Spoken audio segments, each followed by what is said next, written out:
Ya, Assalamualaikum warahmatullahi wabarakatuh. Kembali lagi bersama saya, Pak Kardiana. Hari ini kita akan melanjutkan yaitu tentang perangkaian arus listrik DC. Ya, sebelum kita memulai pembelajaran ini, marilah kita berdoa menurut keyakinan dan agamanya masing-masing. Berdoa dimulai. Rabbi shrah li sadri wa yassir li amri wahlul 'uqdatam min lisani yafqahu. Rabbi zidni ilman warzuqni. Amin, amin ya rabbal alamin. Ya, anak-anakku sekalian, hari ini kita hanya membahas, ya, melanjutkan kemarin, yaitu sekarang menjelaskan bagaimana cara penggunaan dan pembacaan alat ukur listrik. Ya, di sini ada ya ampermeter, voltmeter, dan ohmmeter. Serta kalian harus dapat menjelaskan hukum ohm. Oke. Nah, untuk lebih jelasnya, perhatikan ini. Oke. Nah, bagaimana sih cara penggunaan alat ukur listrik dan hukum ohm ya? Nah, cara penggunaan alat ukur listrik yang kita gunakan di sini adalah avometer ya, atau disebut orang lain juga boleh multitester atau multimeter, itu sama saja. Kalau ditanya apa itu avometer itu A-nya itu berarti dia berfungsi sebagai ampermeter, bisa sebagai V itu voltmeter, dia juga bisa berfungsi sebagai ohmmeter. Ya, ampermeter mengukur apa? Iya, betul, kuat arus. Voltmeter? Iya, tegangan listrik ya. Kalau ohmmeter mengukur hambatan listrik ya, betul. Ya, lanjut. Nah, yang kita gunakan di sini ada yang kalian pakai nanti yang analog ya belajarnya. Kalau digital terlalu mudah karena lihat angkanya aja. Nah, sekarang ini yang disebut avometer analog, yang ini avometer digital. Makanya di sini ada ampere mana ampere. Nah, ini ampernya. V-nya mana? Nah, voltmeter. Ini yang DC. Kita belajar yang DC berarti yang putih ini aja. Ini yang ohmmeternya. Yang ini tidak digunakan. Jadi nanti untuk AC ini mah ya. Oke, sekarang ampermeter itu kemarin udah kita bahas. Yaitu harus disusun apa? Ya, seri ya kemarin. Ya, seperti ini gambarnya. Ini hati-hati nih. Probe yang merah itu harus dihubungkan dengan kutub positif. Kalau probe yang negatif, ini harus dihubungkan dengan kutub negatif baterai. Jangan ketuker ya. Nah, kalau ketuker paling ininya dia bergeraknya nanti ke mana, ke kanan malah jadinya nantinya. Ya, berlawanan dengan arah. Nah, contoh. Nah, tadi ya. Misal untuk ampermeter ini, switch-nya itu kita atur gimana kita sebenarnya. Di sini kebetulan kita menggunakan 2,5 miliampere. Artinya bahwa tegangan maksimum yang akan terukur oleh avometer ini adalah 2,5 miliampere maksimumnya. Nah, gimana cara pembacaannya? Ya, ini tadi udah kita bahas nih. Ya, harus disesuaikan dengan probe-nya. Oke, lanjut. Nah, sekarang tadi kembali lagi. Probe switch menunjukkan angka 2,5 miliampere. Berarti yang kita gunakan skalanya ini yang ini. Nah, ada angka ya. Nah, ini yang disebut skala besar, ini skala besar. Yang skala kecilnya yang ini. Nah, yang kecil-kecil. Ya, sekarang dari mana 0,5? Yang mana 0,5? Ini 0,5. Karena kita gunakan 2,5 miliampere, berarti ini 2,5, 2, 1,5, 1, 0,5. Paham ya? Berarti yang skala besarnya kita gunakan yang 250, tapi bukan 250 sekarang jadi 2,5. Sekarang skala kecilnya yang mana? Yang ini. Nah, berapa? Nah, kita lihat. Ini 0,5. Nah, berapa skala nih? 10 ya? Nah, berarti 0,5 dibagi 10 berapa? Berarti satu ininya adalah 0,05. Lanjut ini 0,10, lanjut lagi 0,15 dan seterusnya. Itu cara pembacaannya. Nah, sekarang jarum ini menunjukkan angka apa? Berarti dia sudah melewati angka 1. Maka skala besarnya kita tulis 1 miliampere. Paham? Lanjut, berarti ini ada garis berapa nih yang kecilnya? 1, 2, 3. Berarti 3 dikalikan ini kan? Oh, 0,05. Maka hasilnya 0,15. Kita jumlahkan skala besar dan skala kecil. Hasilnya 1,15 miliampere. Mudah kan? Ya. Nah, sekarang coba Bapak kasih contoh kedua. Nah, ini. Masih skalanya di switch-nya di 2,5. Coba baca langsung. Bisa nggak? Oke, cara cepatnya gimana jadinya? Ini 1,5, bukan 150 ya. Kita tulis skala besarnya 1,5 miliampere. Nah, sekarang yang kecilnya berapa skala kecil? 1, 2, 3, 4. Berarti 4 kali 0,05. Betul nggak? Berapa? 0,20. Sama ya? Nah, berapa juga berarti hasil pengukuran dengan ampere meter ini? Ya, 1,70 miliampere.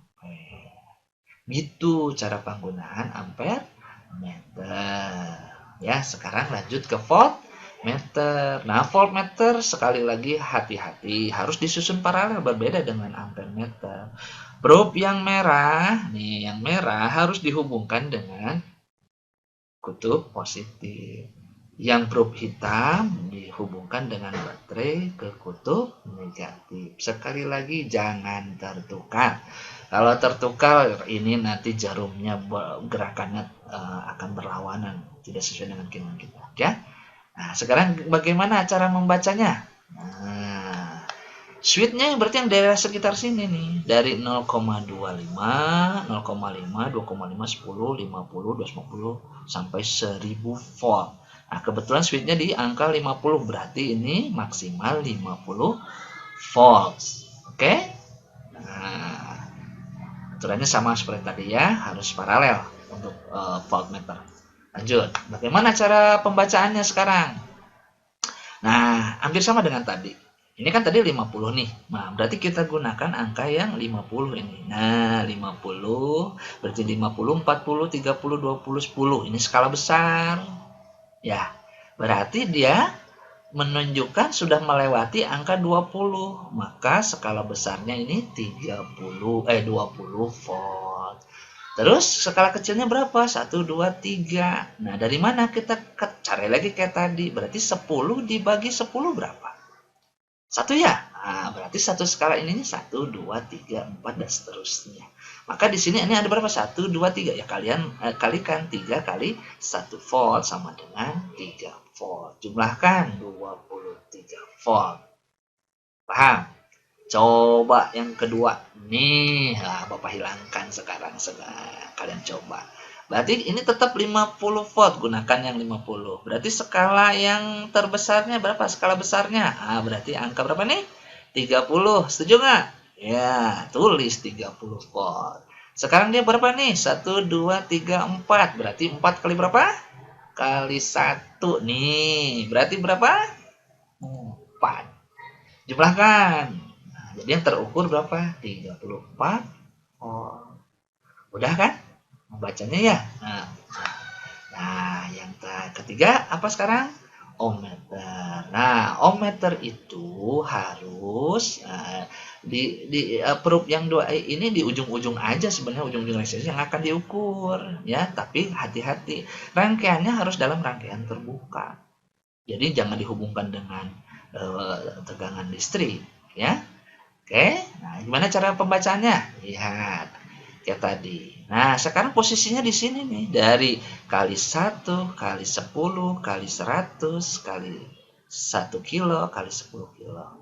Artinya apa? Nanti skala yang diukur, ya, yang terukur oleh jarum, dikalikan dengan, nah kita mau dipakai berapa nya? Kali 10. Berarti nanti jarum dikalikan, ya, 10 ohm nih.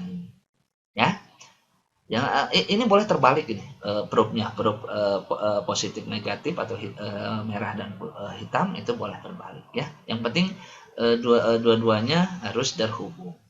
Contoh tadi yang disebut skala besar itu yang mana nih? Yang 0, 1, 2, 3. Ada kan kelihatannya yang atas nih. Nah, ini namanya skala besar. Nah, sekarang skala kecilnya berbeda-beda nih. Ada yang ini 10, ini ada yang 5, ada yang 5, ada yang 4, ada yang 10, dan seterusnya. Oke, caranya adalah gini. Kalau yang skala kecil itu garis skala yang ditunjuk jarum ya dikali selisih dua skala terbesar yang berdekatan dibagi dengan jumlah garisnya. Gitu. Contoh, ini jarum berada di antara 10 dengan 20 ya.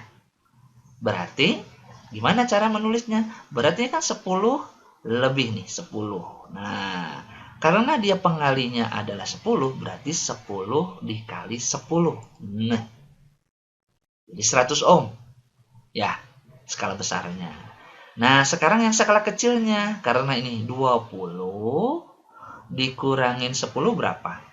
10. 10 dibagi berapa nih? Tuh 2, 3, 4, 5, 6, 7, 8, 9, 10. Berarti dibagi 10. Berapa tuh? 10 bagi 10. 1.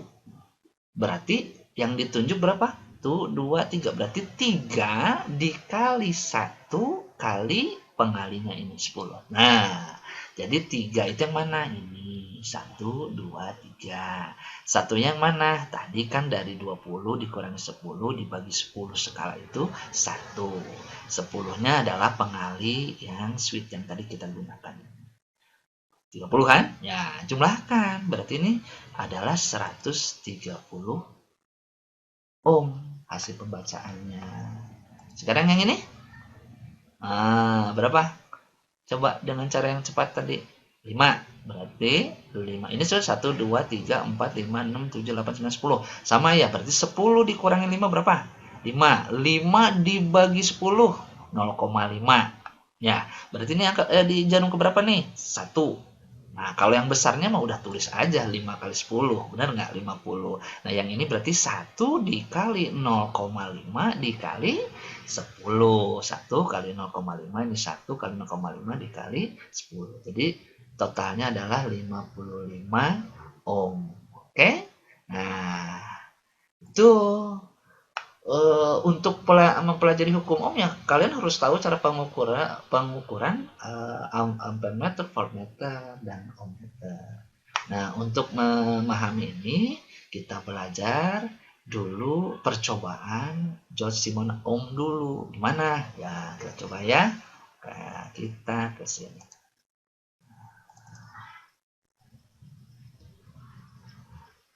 Oke, virtual lagi, coba.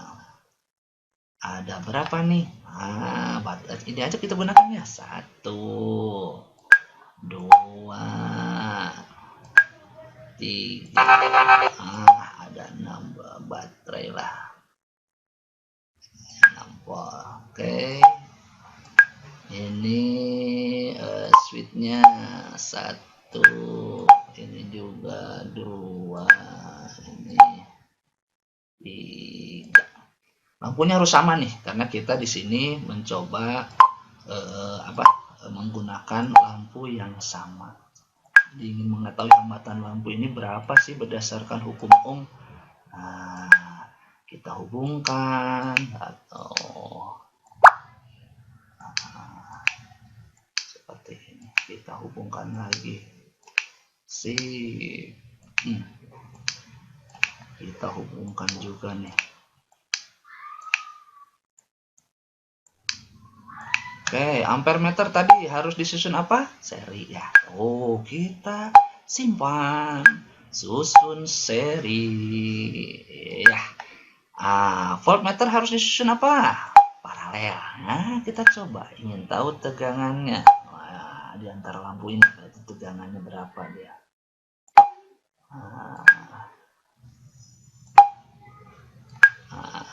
Satu lagi.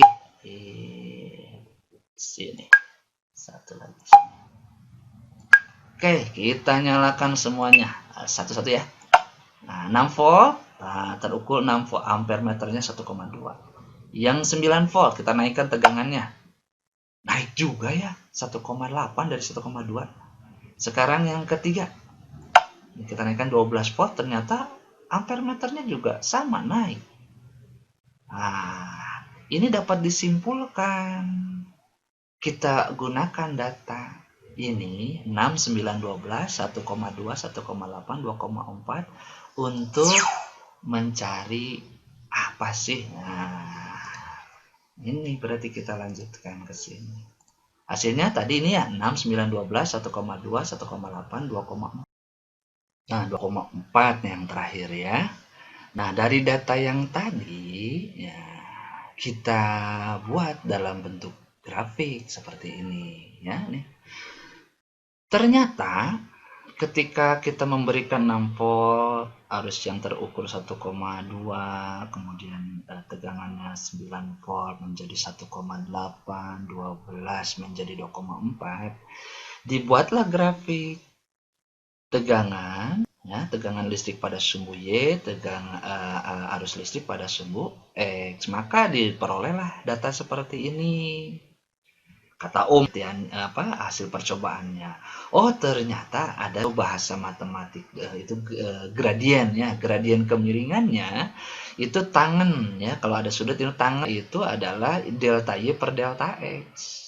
Maka di sini Y perbandingan di Y-nya itu adalah V volt, X-nya adalah I, maka perbandingan V dengan I itu ternyata selalu konstan.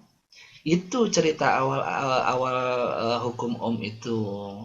Jadi ternyata kalau konstan tetap, apa itu berarti? Oh, dibuatlah simbolnya itu adalah R. Jadi R itu adalah hambatan listrik atau resistensi. Satuannya karena Ohm adalah penemunya, maka satuannya adalah Ohm. Nah, dari persamaan ini muncullah rumus yang biasa kita pakai, V sama dengan I kali R. Atau, I mencari IV per R. Nah, ternyata didapat nih kemiringannya itu 555. Nah, 5 itu artinya konstan. Oh, untuk menunjukkan bahwa hambatan lampu itu adalah 5. Itu kesimpulan dari percobaan Ohm. Nah, hukum Ohmnya itu apa? Ohm menyatakan, Ohm menyatakan ini bahwa arus listrik I yang mengalir melalui konduktor antara dua titik. Nah, yang dua titik itu kan kita tadi adalah lampu ya, berbanding lurus dengan tegangan listrik V yang melintasi dua titik tersebut. Nah, maka kesimpulannya muncullah nih persamaan segitiga nih yang biar kalian mudah nih hafal. VIR, jadi mencari VI kali R, mencari IV per R, mencari RV per I. Nih biar kalian mudah. Ya.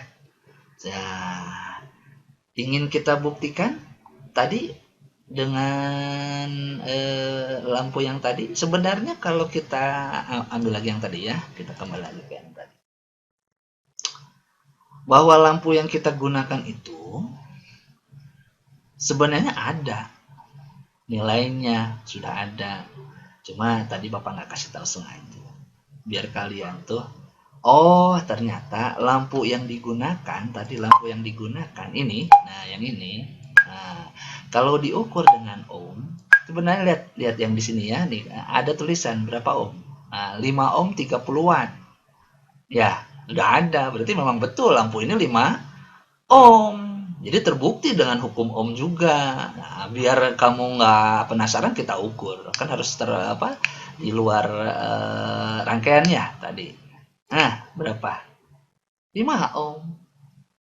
Jadi ternyata hasil percobaan Ohm itu terbukti bahwa betul perbandingan V dengan I itu selalu berbanding lurus. Paham ya sekarang?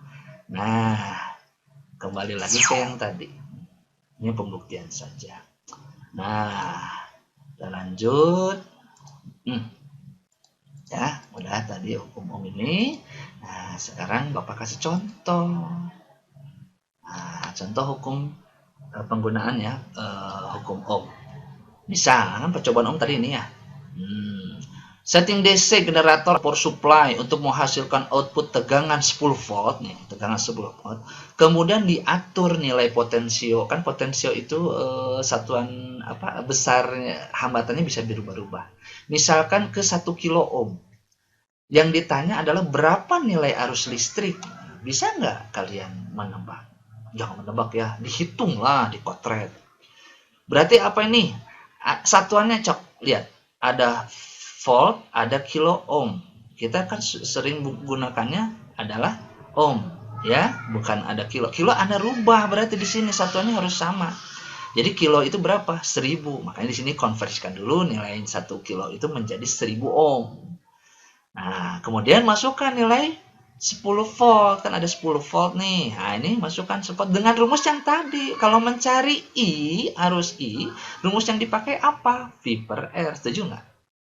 Nah, V-nya berapa tadi? Masukkan 10 volt. Hambatannya berapa? 1000 ohm. Dapatlah arus yang mengalir itu 0,01 ampere. Atau, nah ini kan 10 pangkat berapa nih?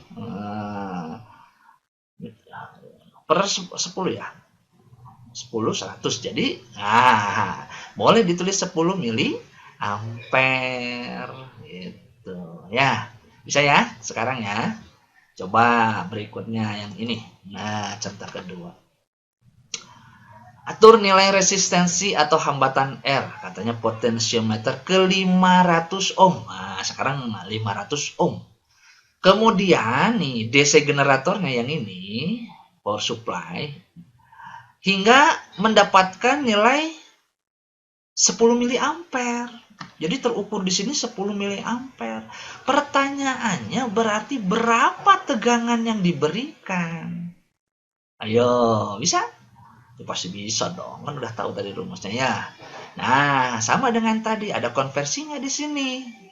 Ada, ini 500 ohm, udah oke. Nah, ini 10 miliampere. 10 miliampere berapa? Oh, berarti sama aja dengan ini dibagi 100 ya. Jadi 0,01. Gitu. Dibagi 100. Dibagi 1000, sorry. Ya, dibagi mili itu kan 1000 ya, 1000 ampere. Jadi dibagi 1000. Maka diperolehlah nilai resistensinya udah ada. Masukin ke rumus mencari apa tadi? Tegangan. Tegangan rumusnya apa? I kali R. Maka didapat ini V-nya, V-nya berarti I-nya 0,01 ampere dikalikan 500 ohm, dapatlah 5 volt. Ya, begitu. Jadi Anda sudah memahami cara pengukuran dengan avometer, kemudian cara menggunakannya, cara pembacaannya, dan terakhir adalah penerapan hukum Ohm. Nah, sampai sini ada pertanyaan? Sekali lagi jangan bertanya, nanti aja kalau ada tatap muka. Nah, mungkin hari ini sampai di sini dulu. Jangan lupa tugas-tugas kalian coba di-upload ya yang sudah disepakati. Jadi mudah-mudahan hari ini ilmu yang kita dapat bermanfaat buat kalian semua. Oke, sampai jumpa lagi di materi berikutnya ya, lanjutan. Wabillahi taufiq wal hidayah. Wassalamualaikum warahmatullahi wabarakatuh.